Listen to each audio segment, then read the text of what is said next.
Hello, this is Robin Sheridan, Spirit Whisper, and I am starting my new podcast and YouTube series called Awaken to Your Soul Path. And my first guest today is Barbara Shoughton. You know that she was on my past coffee chats, and Barbara and I have become very good friends. And we also hire each other for our skills, which is really amazing and fun. So today we're going to talk about what it is to be an introverted and extroverted empathic personality. So Barbara, will you give a little description about what each one of those are? And then we're going to dive into a conversation. Yes, of course. Thank you, Robin, for first of all for having me. And indeed, we've become really good friends, which I really enjoy. And it's amazing to talk with you always and to do this podcast together. So you asked about the difference between an introverted and an extroverted empath or empathic person, and it basically is a little bit of the difference between a regular introvert and a regular extrovert. Introverted people, they gain their energy from being alone, from doing solo activities and working by themselves, and that gives them the energy to manage their tasks, and it gives them joy, and it makes them feel great. So what introverted people don't really like is presenting themselves on a camera or giving a big workshop or being a speaker on a seminar. Those kinds of things usually are not an introvert's dream. It's like, yeah, sometimes they will do it if they really feel they need to, but then with long teeth and not with much fun, and it drains them completely, and then they need a lot of alone time to recuperate, as it were, from events like that, if they even manage to go there at all, because I know lots of them who just don't go. So the extroverted person gets their energy from being in contact with other people. They love networking, they love talking with people, they love doing the sales calls or the discovery calls with new clients, they love giving a workshop, they love giving a presentation, they love being a speaker on a podium for thousands of people, and they love connecting with other people. It gives them energy, but that doesn't mean that they cannot all of a sudden also feel like it's becoming too much. And when that happens for the extroverted empathic person, then you also need to withdraw and be alone.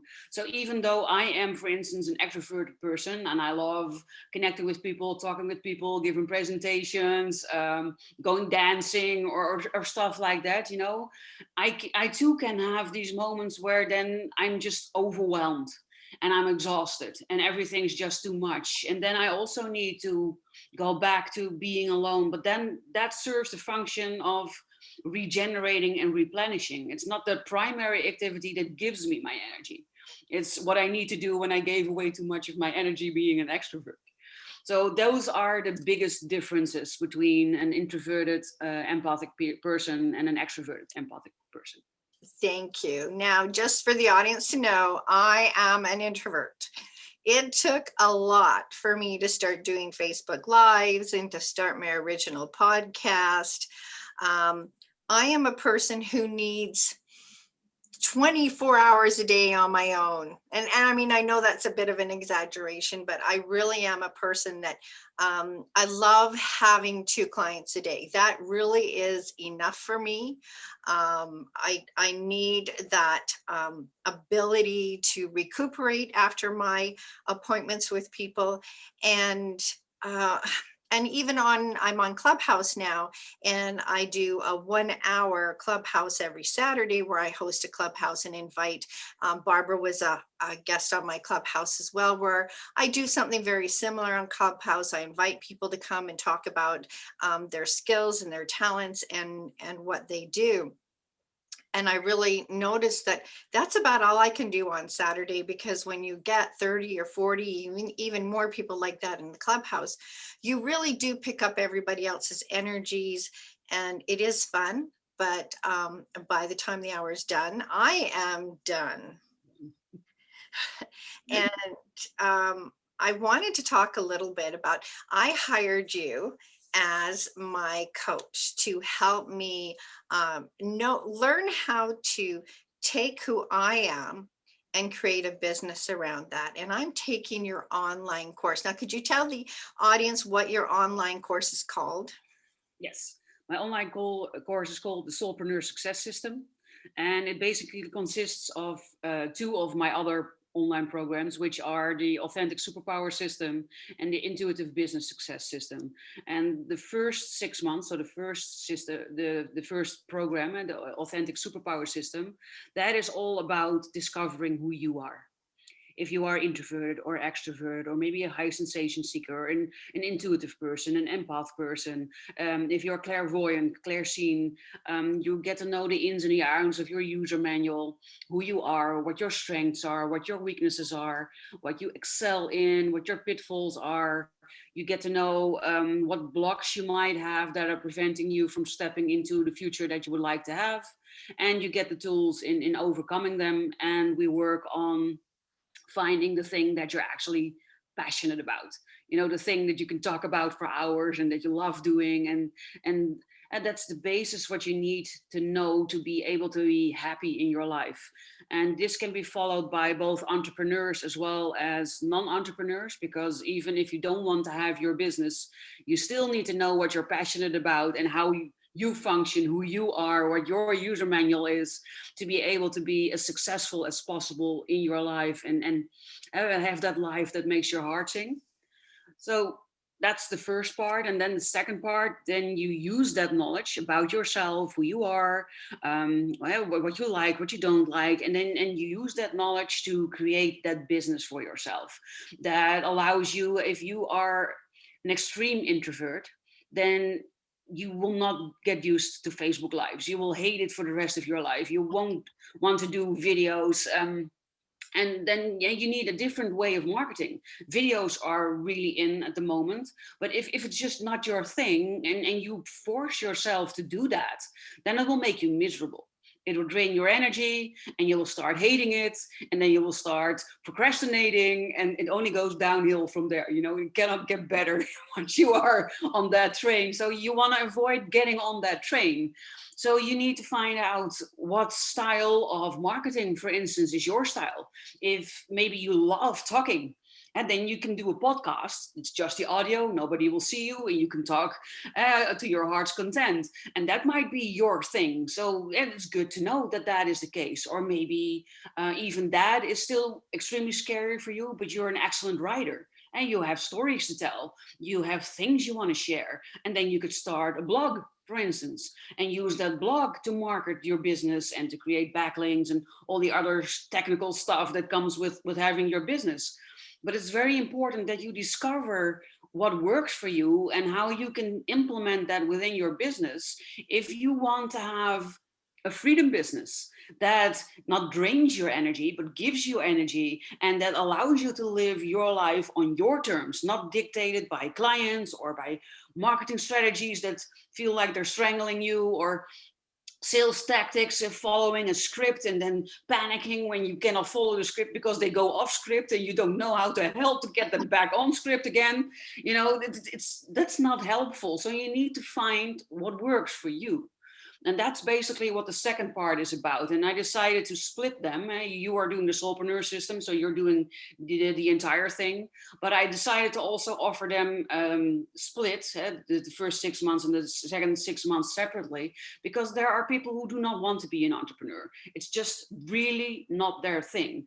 And even if you think that's really not your thing, I would still encourage you to really discover if that's true, because sometimes that can be a limiting belief. But for some people, it's not a limiting belief. It's just really not their thing. But then you need to really get to know yourself in order to have a job that makes you happy, that really uses your talents and your gifts, and that allows you to shine, and that you want to go to every morning, and that you come home from thinking, oh, yes, and now it's time to do something fun at home, instead of falling on your couch thinking, oh my Lord, I survived another day. Because that's just not working for you. And so that's why I split the fruit. But there are also people who already know a lot about themselves. They already know that they are intuitive, or they already know that they're an empath. They already know how things work for them, but they're struggling with their business. They're just yeah, they tried all the gurus and all their methods, and they did everything that everybody told them to, and it's still not working. And then usually the gurus tell you, oh, but then you're doing it wrong. But that's not true. You're doing it right. It's just not your way. Yeah. And yeah, you know, if you do that enough, then you start doubting yourself.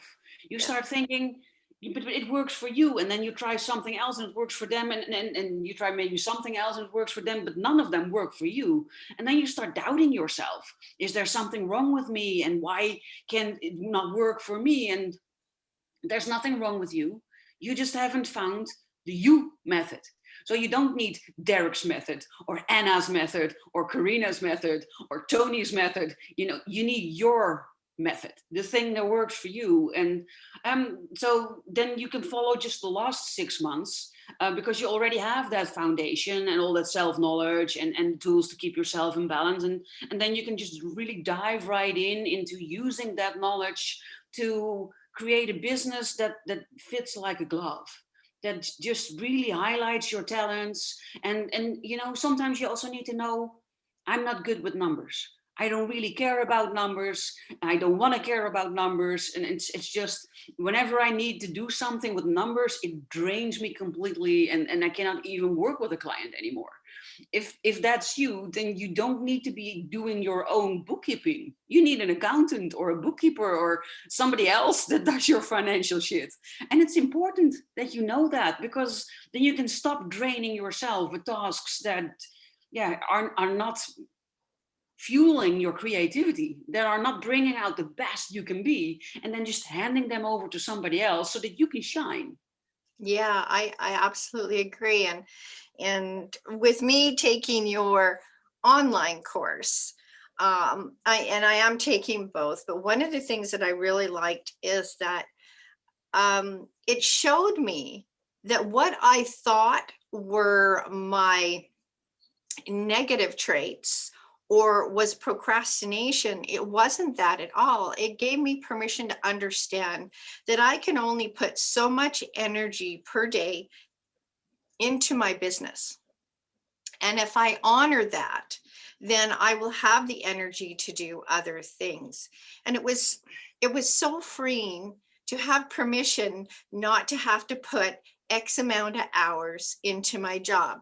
I tried other coaching formats, and I spent a lot of money on things in 2020 that just didn't pan out because they weren't honoring who I am as a healer and empathic and spiritual person and someone who does channeling.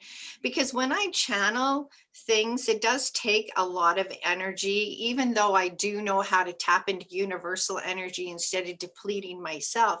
But you're still tired afterwards. You still have to really honor the fact that you did a lot of energetic work working with that client, because you're tapping into because when I talk to a client, like when I talk to you, I'm not just talking to you, I'm talking to your spirit guides, I'm talking to your soul. We have this 3, 4, 5, 6-way conversation going on between everybody that wants to come through and give you the information that maybe you hadn't been hearing or you weren't comprehending what they wanted you to do. So it's not just like just you and me talking. I got a whole bunch of other people back here who are giving me information to help you.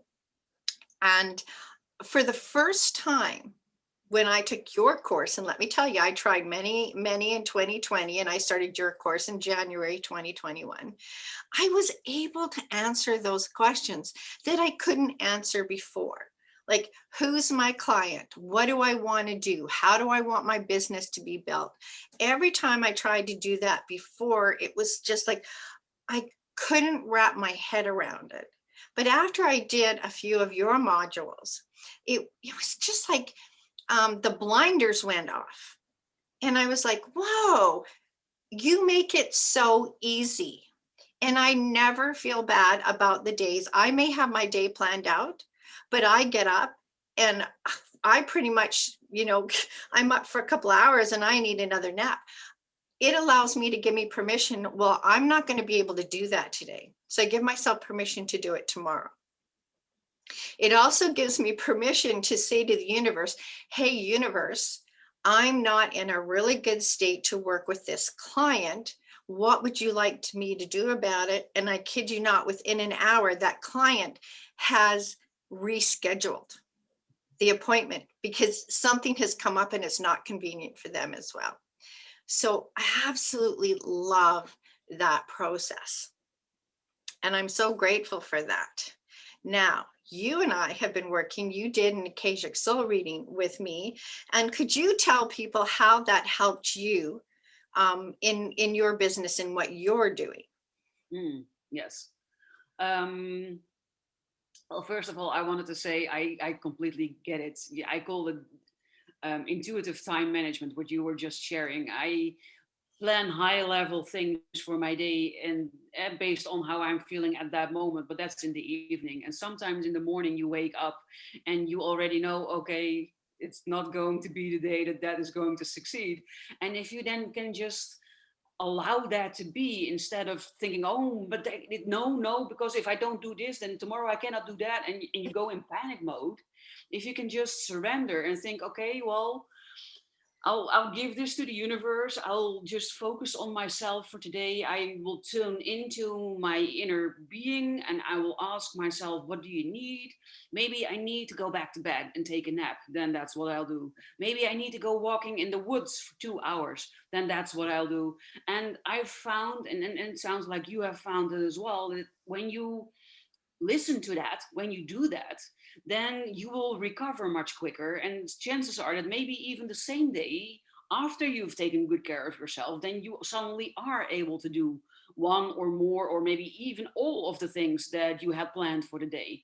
But if you ignore it, if you don't do what your body is telling you, and you force yourself to do what you had planned, then chances are very, very high Mm. that you will not succeed.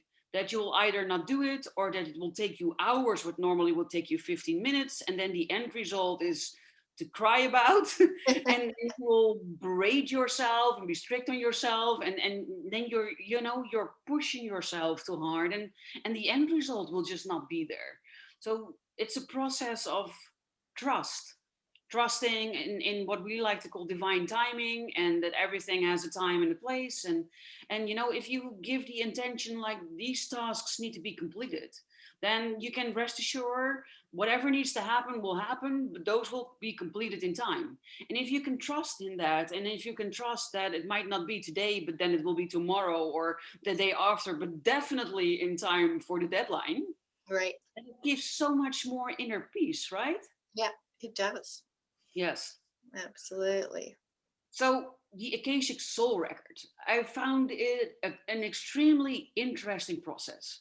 I had heard things about it, but it's kind of vaguey, and you don't really know what you're going to get or what the results are going to be. But I thought, what they say it can do for a person sounded very much like what I needed. So I decided to ask Robin, because we were doing Theta healing sessions actually, and I knew she could also do the Akashic Soul readings. And I asked her, what's the difference? What will it do for me? Will it be something that is beneficial to me? Should I do something like this? Just basically help. And she was kind enough to answer all of my questions. And it sounded like it was the right next logical step in the process that I was in at the time. So I decided to do it, and I have not regretted that decision. It was an incredible eye-opening experience. It gave me insight into things in my energy field that were preventing me from manifesting the life of my desires. That's the short answer. Everybody talks about the law of attraction and manifesting, and you need to boost your vibration, and you need to be in a high vibration, and you cannot be in a low vibration, and it's basically a boomerang. So if you want a high vibration thing to show up, you need to be in a high vibration so that it can find you back. And I was doing all of those things, and I was doing everything the marketing gurus were saying. And if you looked at it, everything looked wonderful and perfect, and like I was doing the exact right things, but I was not seeing the results that should have come with it. And that made you in the beginning you think, okay, well, maybe I'm just doing it wrong, or I need to tweak it a little bit more. So you start trying other stuff, you start tweaking it, and then the results still are not coming, and everybody keeps telling you, well, but you look so professional, and you have everything managed, and you have everything that you should have, and your content is great, and everything is great, but still the results are not coming. And then you start to wonder why is that happening. And the answer to that is not that you need to work harder, definitely, God no. And it's not that you need to work smarter, what other people like to say. It's not about working harder, it's about working smarter. Now, well, I am incredibly smart, and that was also not the answer. So the answer for me came in the intangible part, the thing you cannot see, cannot touch, cannot smell, cannot taste. That's, it's there, but it's not there. Mhm. It was in that part, and the Akashic Soul Records tune into that, and it has to do with your current life, but also your past lives, and karma, and soul contracts, and all those things that most people are not aware of, but that have just huge influence on your life and your success and the ability to manifest your life. So if anybody is watching or listening that recognizes themselves in having to tried 30 different things and none of them are working, and you're near desperate and thinking it's you, it's not. It's probably something on an energetic level or on a soul level. And then it's very important to come into contact with someone like Robin, who can tap into that level and who can give you insight into previously incredibly mysterious realms. You know, it sounds like it, and it really is. You think is, wow, this is such huge mystery, and how do I get into the Akashic Records? And I'll explain a little bit about the Akashic Records. The Akashic Records is a record energetically that's in your soul energy. All right. That records everything from the moment that you became a soul. And there's really no time in it. What I love, because time is a human experience. Out in the universe, there's really no time. You can experience 3 or 4 lifetimes at the same time. And sometimes when I'm doing an Akashic reading, it's like, whoa, how some of the information that comes in is not based on our kind of like our reality, where the earth is right now. Yep. So it may have been 50 lifetimes ago, but maybe in a future reality, but your soul experienced it 50 lifetimes ago, which can sometimes be really confusing. So yes, it is very mysterious. And what I love about it is it tells you, the person, that when your soul incarnated here on earth, it brought specific things with it to work on. So in a past lifetime, let's say something happened and somebody died and you were partially responsible, but instead of taking that responsibility, you denied responsibility. So you never learned the life lesson you were there to learn. So you have to bring that karma into the next lifetime to again try to take responsibility for what has happened in your life. And if again you don't take responsibility, you bring it into your next lifetime. And what happens is your soul continually brings you similar incidences so that you can learn to take responsibility.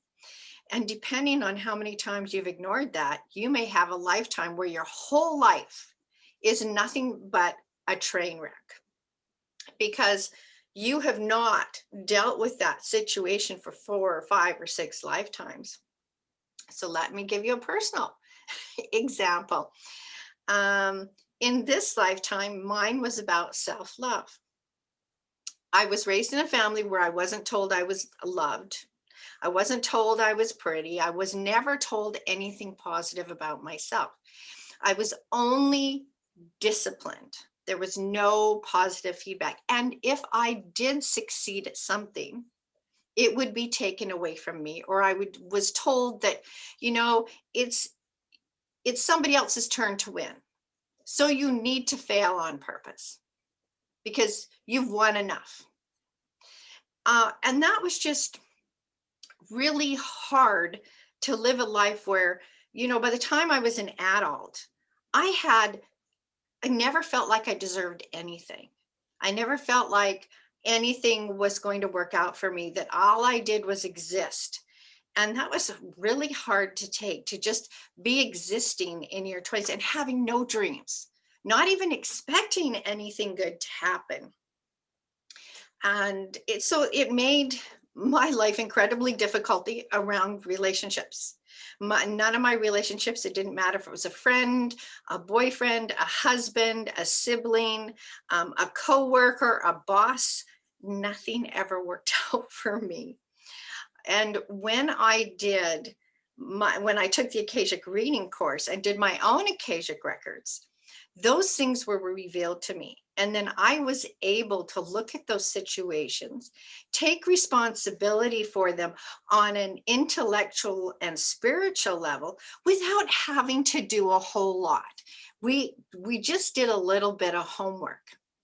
And that really released those things and allowed me, like, my whole world shifted within a year. Like within a year, my whole life did a whole 180-degree change, which I am so appreciative of. So Barbara, when you looked at the homework you did, how is that compared to what maybe other coaches have you do, or, you know, having to write out 500 affirmations? How was that for you, the little bit of homework that you were required to do in this process?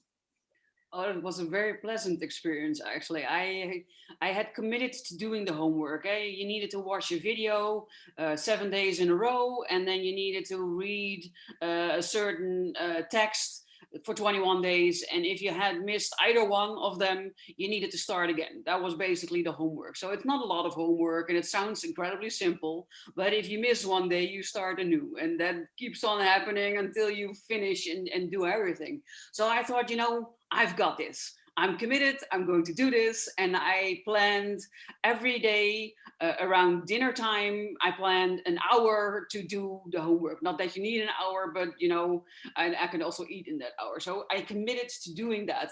And the strangest thing happened. I woke up the next morning, and the first thing I did was the homework. And that kept on happening for 21 days. So I had absolutely no trouble at all doing the homework. And I even had already finished it, I think, at least 10 hours before I actually planned on doing the homework. And then, that one time, not two times, no, every time for 21 days. And that just told me how done I was with the situation I was in and how necessary it was to release it. So all other coaches, if they're good, at least they work with homework, because if you want to change something, there's just homework involved. Just get used to it. That's just what comes with it. And if you are doing things for the wrong reason, or the homework is just too daunting, then it can become an incredible burden to keep motivated and to keep actually doing it. And the moment it's bite-sized, which helps. It was not a lot. It's watching the video was 2 minutes, reading the text was maybe 3 minutes. So if you hurried up, you could definitely do the homework in 5 minutes.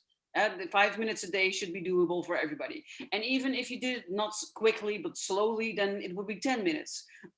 Definitely no more than 10 minutes a day. So even 10 minutes a day should be really doable for people if they are really sick and tired of their current reality and are ready to move on to the next. And then you will find, like me, that it's you're in flow, and it becomes effortless, and you don't even need to think about it, and you're definitely not forgetting it, because naturally it was just the first thing I did after waking up.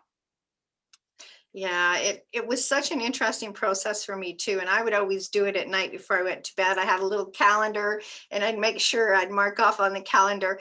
And there were still a few times that I crawled into bed and then would wake up just before midnight and go, oh, I forgot to do my homework, and would quickly do my 10 minutes and mark it off. And I have had people who have missed a day and have had to start again from day one. I had one who, she was at day 20, it's only 21 days, and she forgot to do day 21. And she had to start over from the beginning. But there's a reason for it. Whenever you have to redo something, it's because there's something that requires you, like there's something that's really stubborn that your physical body or your cellular memory or your soul's just not quite ready to let go of. And doing that for a longer amount of time really helps you work through that stubbornness. I'm going to call it soul stubbornness to move you through that.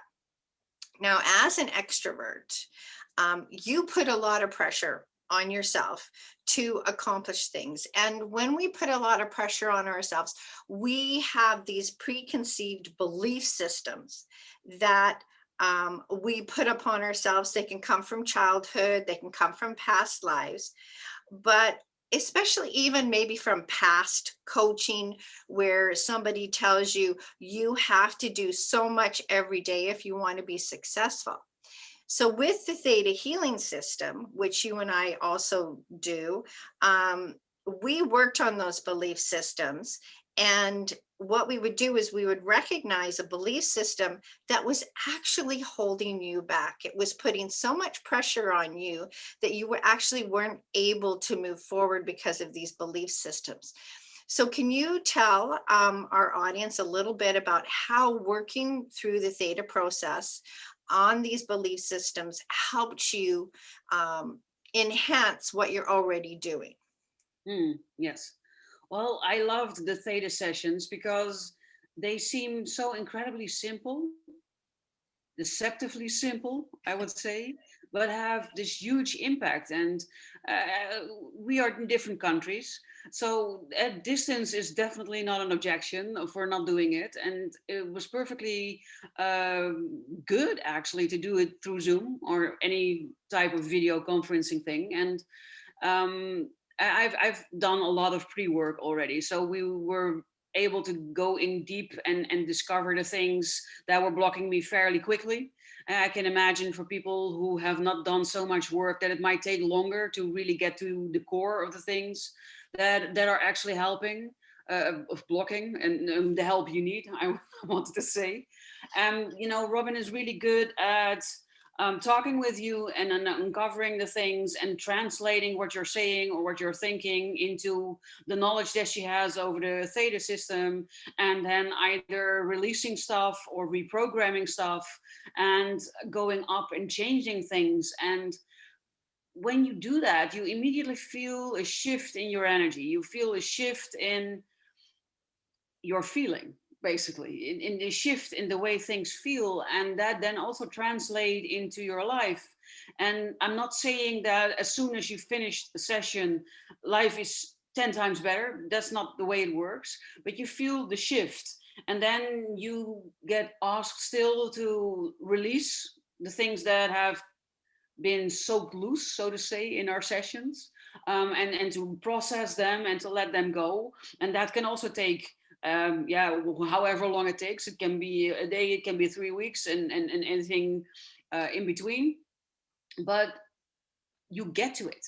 It can come loose. It can be let go, and you feel that that is already that is also happening. And it's, yeah, kind of like what I also like to say for my acupuncture. It's kind of like dominoes.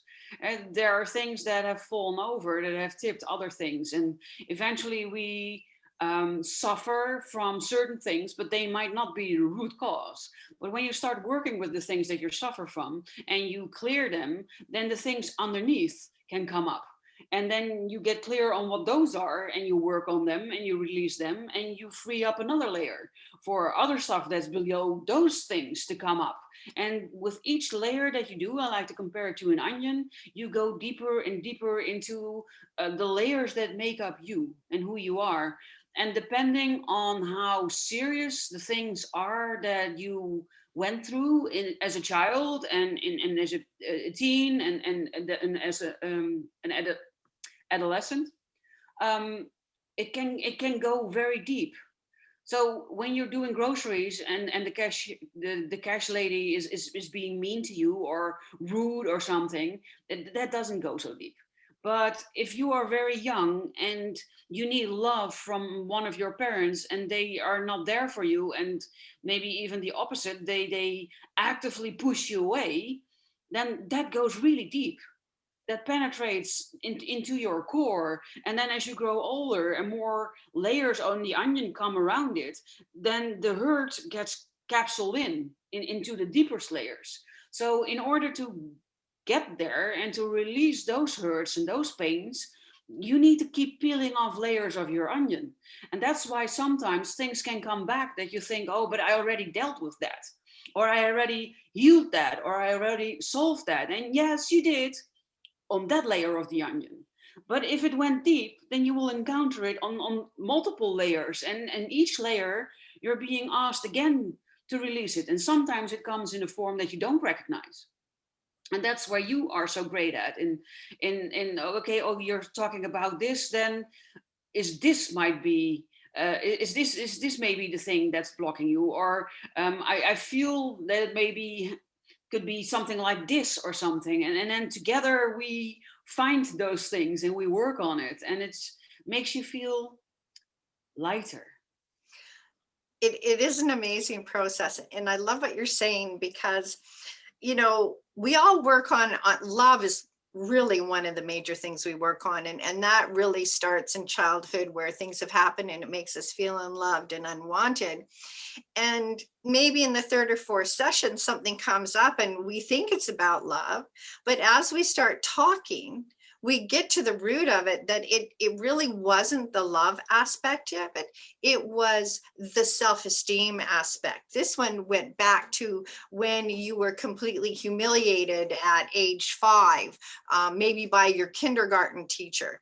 So even though it blocked you in other things in your relationship or your business, when we dive through those layers, it actually started at something that happened to humiliate you. So if you've been humiliated at a very young age, and now you're a professional business person, and you get triggered by a client, but you don't understand why you're being triggered by that client, then we go back and we find out, well, hey, here you are, 5-year-old, this happened to you, and that's why this trigger. But we have to go and find that to release it so that it no longer happens again, so that you're not triggered by another client or a coach. Part of this, I can't remember what I was listening to. Oh, yes, I'm going to give you an example. I was listening on Clubhouse today and I could hear a dog barking in the background. Very big, loud, aggressive barking. And the first thing I thought of is, oh my goodness, what if there's somebody on this Clubhouse that's terrified of dogs? This would trigger them. This would traumatize them. And that is exactly what the Theta process helps you figure it out, why this barking dog would traumatize you. And we could go back in and find out. Now, you may never have been bitten by a dog, but you may have witnessed something of a really aggressive dog. And so this thing triggers you. But you don't ever remember having anything happen to you directly with a dog. So those are one of the things that I really love about the process. And I just wanted to touch a little bit back on the Akashic Records. The Akashic Records, when I do that reading for you, we find out your soul gifts. Now, mine was communication. I learned when I did mine that part of who I need to be as an entrepreneur and a professional is using my voice. That's part of my healing gifts. And you also learned what your really strong gifts were and how you could use those into your business. Did that surprise you, or did that really resonate and go, oh yeah, that just makes so much sense to me? That is a very good question. Some things really surprised me, and some things they were immediately clear for me. Like um, that my primary energy sensor is, for instance, divine love, and that means that I am very an innate expert at relationship and also a natural healer, and that's something I found out when I started my business, but I didn't know before. So getting that back in the Akashic reading, that was like, oh yeah, that makes sense. I recognize myself in that immediately. But there were also other things in the records that um, really did surprise me, like attached souls to me, or we talked about a coworker sending me an anger spear, which was like, really, can those things happen as well? So it's a bit of a mix, actually. Yeah, so just that little bit about an anger spear is when somebody is sending you really strong negative energy, it does affect us and we don't realize it, but we feel a little edgy and we can things don't just quite feel right, and sometimes we just keep looking behind us like somebody's following us. Sometimes we just have these emotions and we're like, why am I feeling that way? But people really can, like our energy, if we choose to send positive energy out, we're going to attract positive energy. Yes. And so when somebody deliberately chooses to send you all of this negative energy, even though you're not sending it back, you're kind of feeling that. You kind of find yourself tense during the day and you don't really understand why. But I love that whenever that comes up, the person, it's like I say, somebody sending you an anger spirit, it just pops into your head. You know immediately who that is. It's Yeah. just it's just absolutely fascinating. Yes. All right. So this today was about how we can work together as healers, bring both of our modalities to help each other out. Barbara and I have had wonderful successes working together with our skills and promoting them. And, you know, it's so funny because for me, I don't enjoy doing the Facebook Lives. So I quit doing them. But I love doing podcasts. I love talking on Clubhouse, which again is not, people don't see your face, they just hear your voice. So for me, again, because it's communication, my voice, really, it's just my voice that people need to hear for me to feel comfortable and feel like I'm really succeeding at what I want to do. So what is the one skill that you absolutely resonated with and love doing? Oh, that is a very good question. um, Well, I, from a very young age, I've always hated, and then hated with a capital H, having my picture taken. Right. It always seemed like fake, you know? You need to tilt your head a bit more to that side, and you need to smile. Oh no, no, not smile that much, because then your eyes are closed, and you know, the whole being directed how your face needs to look, all spontaneity gone. I hated it. I hated my picture taken. So then video became the hottest new thing, you know? And then you start thinking about doing video, and I thought, oh my lord, I already hate having my picture taken. I thought video would be even worse. So I kept postponing it, you know, and putting it off. And people were telling me, and then say, "Oh, you're a natural explainer, and you're a natural in front of the camera, and you can explain things in a way that we really understand it, and you should do these things." And I was like, "Yeah, yeah, yeah, yeah," you know. I really didn't want to do it because I already hated my picture taken, and then being in front of the camera, and being aware of how you're looking, and what would people think, and what would people say, and what if I lose my words, and you know the train of thoughts that goes through your head when you're on that path. And then there was this one day, I remember it very clearly, and I was doing self-care. very, very important. It's not selfish, it's mandatory. I was doing self-care because I had asked a bit too much of myself, so I needed to put myself back into balance. And I had decided to go to my perfect spot along the river.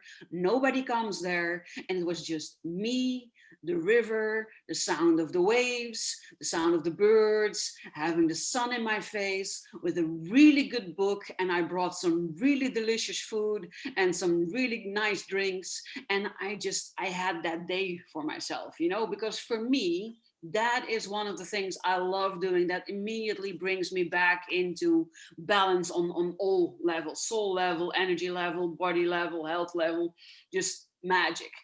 And as I was doing that, all of a sudden I thought, this would be a perfect video, you know?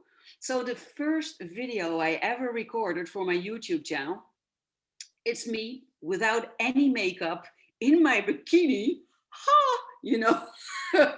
And I recorded it just on my phone, not even with a selfie stick or a tripod, just in my hand, me talking to the camera.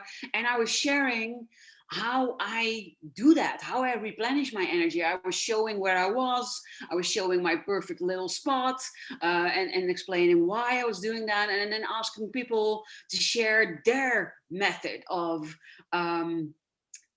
replenishing or rebalancing or whatever it is that they needed to do. And I got amazing responses to that video and saying, oh, this is just, it's really you, and it was so relaxed and you were so funny and we were laughing so hard about your video, but in a good way, you know. It was really amazing. And right then and there I discovered that I like doing video. I hate my picture taking. I still hate my picture taking. I still think I look like an idiot or you know, all those things. But I love doing video. And that's why, or how basically my HSP TV YouTube channel was born, started. And it's still on my channel. So if you want to see me without makeup in my bikini, go to the first video on my Oh, YouTube channel. that is so fun. So yes, HSP TV, right? Yes. Yeah. Yes. So you can find Barbara on HSP TV, and she's on Facebook under Barbara Schouten, and that's Schouten.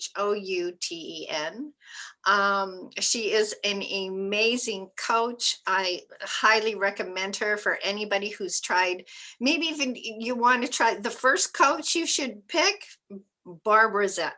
You know, and then if you haven't had luck with other coaches, she is amazing, and I highly recommend her. So this is Robin Sheridan, part of our Awaken to Your Soul Path new podcast and YouTube videos. Barbara, thank you so much for being here today. And I'm really grateful that you chose to be my first guest on this process.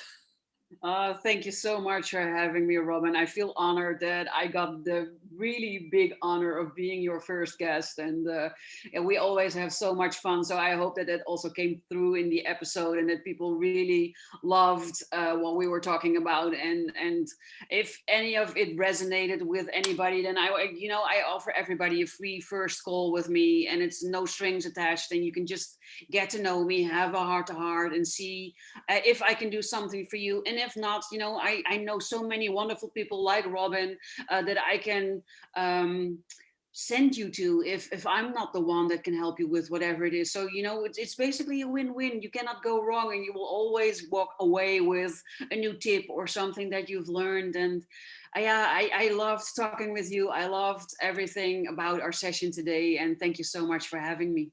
Oh, you're welcome. Thank you very much. And again, if you're interested in finding out more about the Akashic Soul reading process or the Theta process, you can just message me on Facebook or Instagram. It's all under Robin Sheridan. And I offer a free 30-minute coffee chat. So there we go. Thank you very much. And everybody have a wonderful day.